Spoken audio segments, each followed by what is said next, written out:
Bonsoir à toutes et à tous. Pour ma part, je m'appelle Kouamou Jean-Louis, j'ai 34 ans et un enfant. Ça fait déjà 14 ans que je suis membre d'Article 1.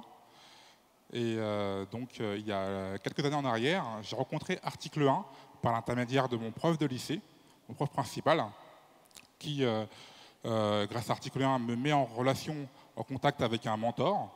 Et ce mentor me fait confiance très vite, très tôt, car il me démystifie le terme ingénieur, qui était très flou pour moi à cette époque-là.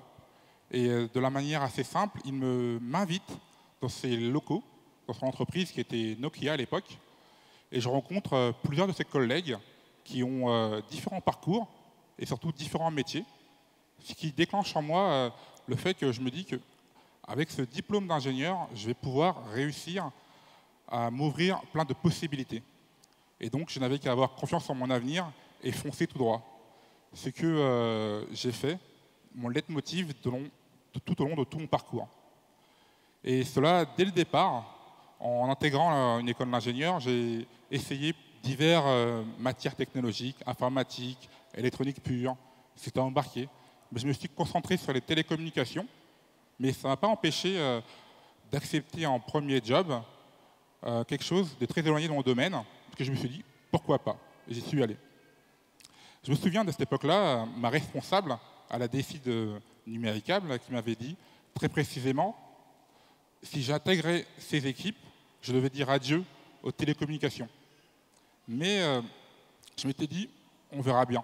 L'avenir, on ne sait jamais. Et au final, 3 ou 4 ans après, Numéricable rachète SFR, et ça m'ouvre une possibilité de retourner vers mes premiers amours, les télécoms.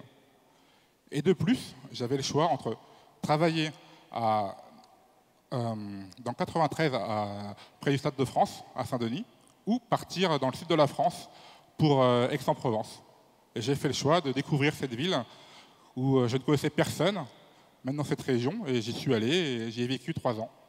Maintenant que je suis de retour en Île-de-France, je me dis que toutes ces prises de risques que j'ai pu faire tout au long de mon parcours m'ont permis d'obtenir de belles choses.